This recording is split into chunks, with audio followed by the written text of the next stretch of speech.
yell to you? Pick up that kid. Harassing me. Pick up the kid. Pick up the kid.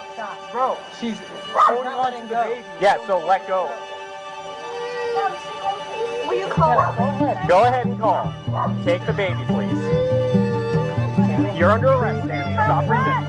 From that, Leo, stop resisting. Leo, what did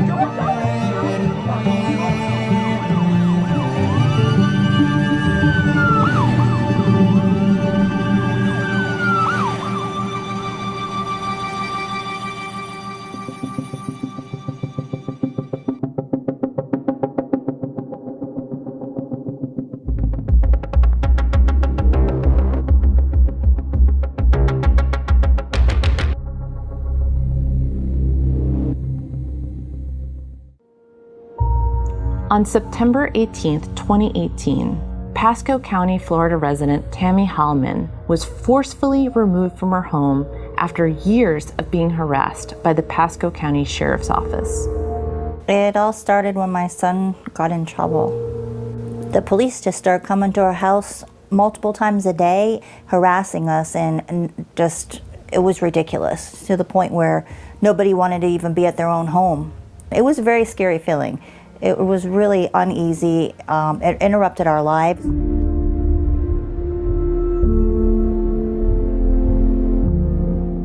I would be sitting in jail, worried about my kids, wondering what I did to deserve this. I had no understanding about anything other than that. The truth is that the first arrest of my son began the enormous amount of police activity at my home for no reason. And I'm gonna call it harassment because that's what they called it.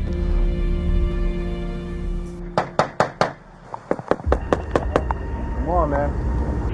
Can you come talk to us? Why? You have warrants? Then why won't you come talk to us?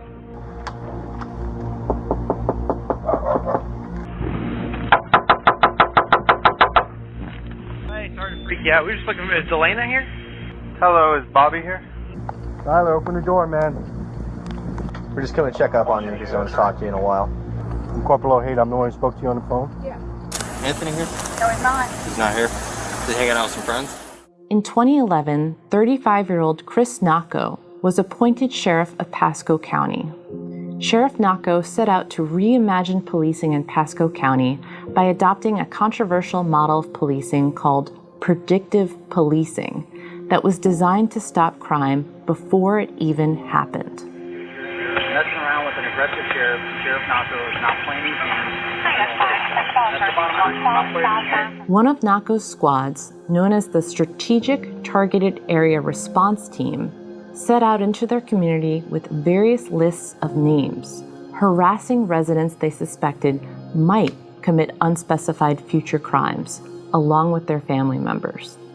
When I was on my way to jail, the officer began to tell me that if they're coming out to your house, they're going to get you with something. Either it's a code violation, they're going to take you to jail, they'll get you for a seatbelt violation, whatever it is, they will come after you and they will enforce their zero tolerance policy in any means possible. Right, so here's the policy of the agency. I'll explain it to you so it makes sense. If people have themselves or their people that live in the house are committing crimes and victimizing the community, then the direction we receive from our sheriff's office from the top down is to go out there and every single violation that person commits to enforce it upon them. This list uses a point system based on interactions with the law. The points are tallied up and the sheriff's office is left with their list of citizens to target. Yeah, they have like a list of people that used to get in trouble but don't anymore, and we just make sure everybody's doing good. All right. You staying out of trouble? When was the last time you were in trouble? Citizens are given points for offenses, or even for being suspected of an offense. Points are also given for missed court dates, probation violations, and appearing in 5 or more police reports, even if they were only listed as a witness or a victim. A former Pasco County deputy was ordered to randomly show up at the homes with the sole purpose of making the family uncomfortable, sometimes showing up as many as 5 times in one day. They would even go as far as sitting outside the home overnight. Come outside Tell him we know he's there.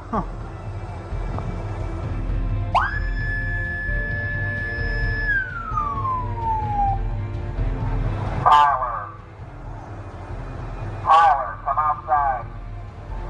Usually when they were frequenting us, it was usually about anywhere from once a day to multiple times a day. There may be a break where they weren't there for a few days and then would come back. Some families were harassed more than others. What's up? Is Donnie here? Is Donnie home? Hey, is Donnie home? I'm looking for Donnie. Is Donnie around? We're looking for Donnie. You know that, right? Hey, morning, Donnie. How you doing? They were always targeting my family.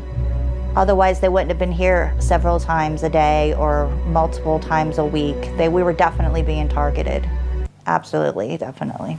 They were coming, I mean, at least every day and multiple times a day. When you start gathering, you know, what my kids would tell me when they were there, when I would see them there, and these kids are scared.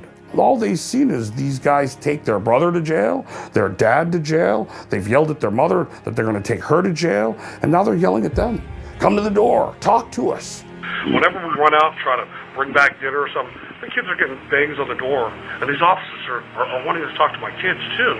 And my kids don't know any more than we do. Every single time I try to give a little bit to you guys, I end up with this. And it's even 10 times worse than it started out as. Many times when the police would come to our house, they were very disrespectful. They didn't care who we were. They looked at us as if we're not an officer, then we're not one of them. Man, listen, we don't have time for your game. You're an idiot. You're inside of a house. How are you being detained, moron? Yeah, you're fat and ugly. Shut the hell up. Hey, let's stir something up with this. So with what? Whatever you saw, which is police talk where they're a bunch of f***ing assholes. Hey, last time we made her cry. Mom? Yeah. My neighborhood was already a very, very safe neighborhood. That's why we moved there. Inevitably, the only police activity was when they were coming to arrest somebody at my home. Nothing was ever stolen from my vehicles. Nothing was ever burgled at my home, except if you count the sheriff's department. They're the ones that were at my house. They're the ones that were taking things that didn't belong to them. They were the ones entering without a warrant. It's the police that I have to worry about. And it's the same for my kids too. And it shouldn't be that way. They're the ones that we should be able to call when we need help, not be fearful of. The only thing they were doing was taking me to jail or exploiting me by taking my money from me. Should I start writing the citation? Huh? Should I start writing the citation? If his dad's in there. Well, write it to him. Yeah, absolutely. One day they were here, they gave me, I believe the day that they were here, it was for numbers on my mailbox. I didn't have any numbers on the mailbox, so they gave me a citation. The first citation violation I received was for overgrown grass. The following day, they came back for another citation for chickens that I had in my yard. The next one I received was for my double jet ski trailer being parked on the opposite side of my 5x8 enclosed trailer. This one is for having the boats, trailers. They have to be on one side of the property. You can't have them on one on each side of the property. They were trying to claim that there was a snake crawling into my garage and somehow that's a violation. Numbers not being visible on the front of my house. This one here is the address. That light is covering up that address. The reality was these guys were taking a ruler and measuring dandelion. And this one is for overgrown. The grass underneath and on the side and the back of the house is over 12 inches. County ordinance violations. Accumulation of junk and debris. That's what I'm thinking, right? What else they got? I don't know. Piece of fence. Well, you got violations here, so it's not like he made them up. They just tape them to your door. So there's a possibility that you may not even get it. And this is a court date that you are required to attend. So if you don't attend that court date because you didn't receive the letter, then you're in even more trouble. Okay, Tammy, I'm gonna leave your citation in the door. Just make sure you make the court date, or else you're gonna have a warrant. I believe it's their way of showing that their crime rates are going down is to just chase people away. Deputies meet weekly to discuss who to target, sharing information on targeted persons, including lists of their associates and family members. It got so bad that I packed up and I moved my family that night out of Pasco County. If we get this family to move, then we show that we have less crime.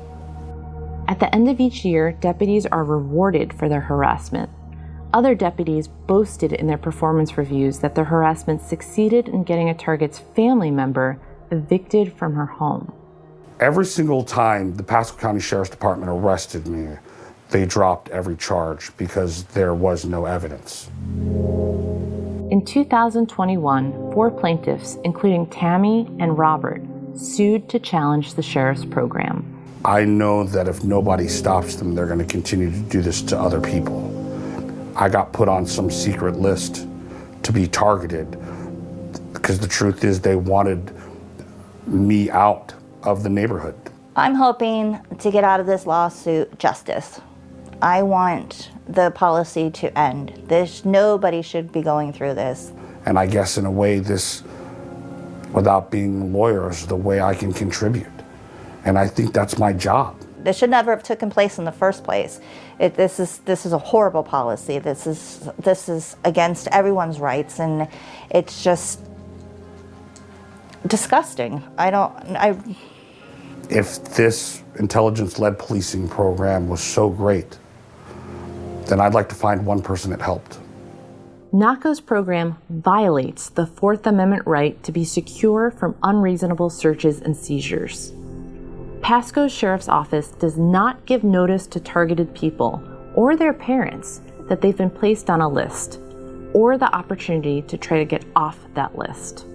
Law enforcement should never show up at your home, interrogate you, and refuse to leave just because someone in the home was placed on a list. This is one of those situations where we have to win. There is no other outcome. No matter how bad sometimes things get, you just have to keep believing that right is still right and wrong is still wrong. If everybody could do that, this place will be a better place.